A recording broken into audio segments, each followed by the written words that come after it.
Since launching this channel last week, I've really enjoyed going back and revisiting games from my retro gaming backlog.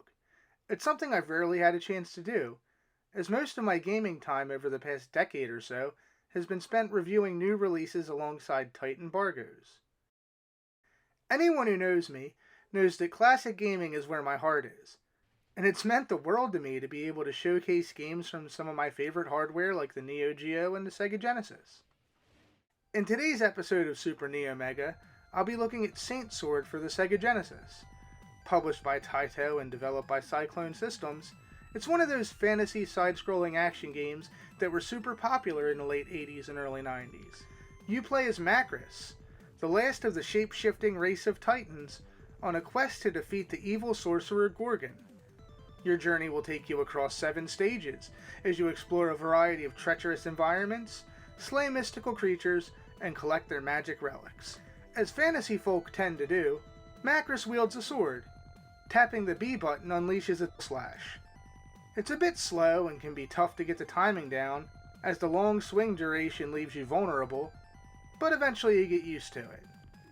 In addition to your standard slash, holding up and pressing B performs a vertical stab, perfect for reducing enemies above to shish kebab. While Macress is a decent enough swordsman, his real strength lies in his shape-shifting powers. Defeated enemies drop icons, which grant you the ability to turn into 3 forms. A centaur, which can run fast and jump super high, a merman who can glide effortlessly through the water, and the most useful of all, an angel that can soar above the environment and over perilous pitfalls. In addition to transformation icons, as you slay monsters they'll also drop magic essence. Magic is used to power a variety of spells that you obtain by defeating bosses and claiming their relics. These relics include a mirror, which grants you more transformation icons, a horn that can clear the screen of enemies, and a shield to boost your defense. However, the most useful one of all is the dragon meat, which can completely restore your health. Once you get this power, Saint Sword becomes a cakewalk, as magic essence is never hard to come by. At first glance, Saint Sword may look a lot like your typical side-scrolling action game like Rastan Saga, Magician Lord, or Magic Sword. But that's not quite the case here. The stages are sprawling mazes, and the only way to complete them is to keep slaying monsters until you discover which one holds the key to the exit.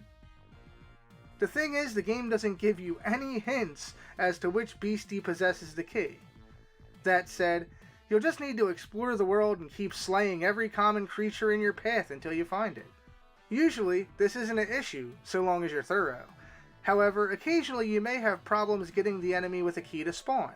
Capturing footage for this episode, I probably spent 20 minutes trying to find the key in one stage, despite visiting the area where I found it multiple times.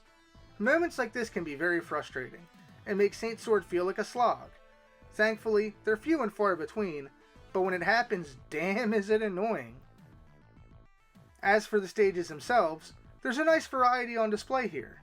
You'll explore a craggy mountain, an eerie swamp, a haunted graveyard, and Gorgon's imposing castle, where the final showdown unfolds.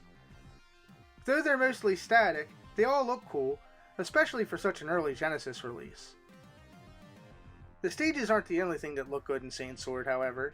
Your character sprite is large and nicely detailed, and some of the monster designs are pretty interesting. For example, check out these weirdly leggy fish dudes. You know, if the whole world domination thing doesn't work out, maybe they can get a job can-can dancing. I also like these strange baby goblins who haven't learned how to walk yet but still take up their clubs in service to their evil master. Speaking of babies, there's even what looks to be a toddler made of kitty litter?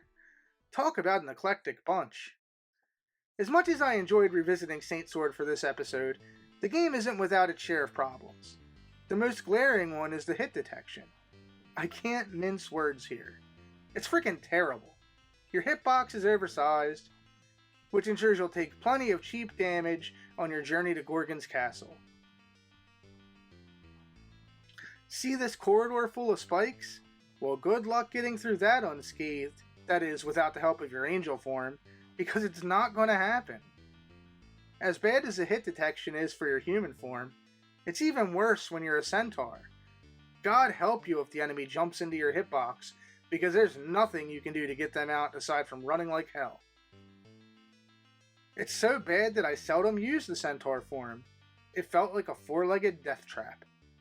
Most of Saint Sword's bosses are also laughably easy to conquer, so long as you have the right transformations, that is. This half-naked lady centaur can just be pushed into a corner and battered to death. And these puking zombie heads barely put up a fight so long as you have your angel ability handy. Even the final boss of the first loop can be killed in seconds. Just watch, I'm not exaggerating.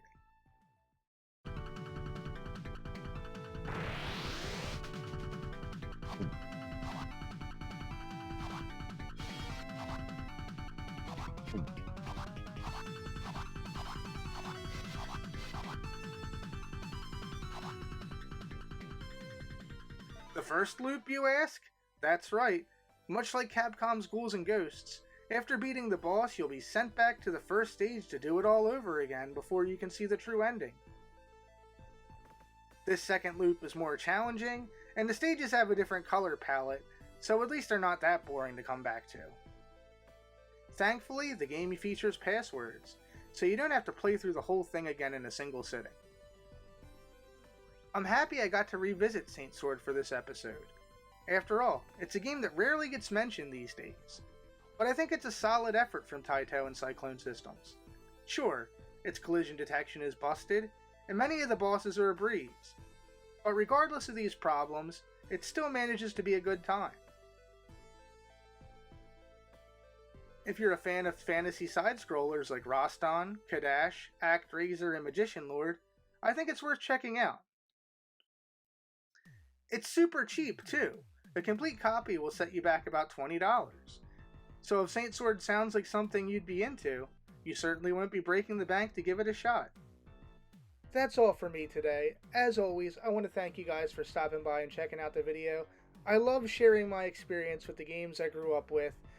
Again, retro is just a huge part of my life, and it's great to be able to revisit these classics and share my thoughts with you guys. As always, this is Super Neo Mega, signing out.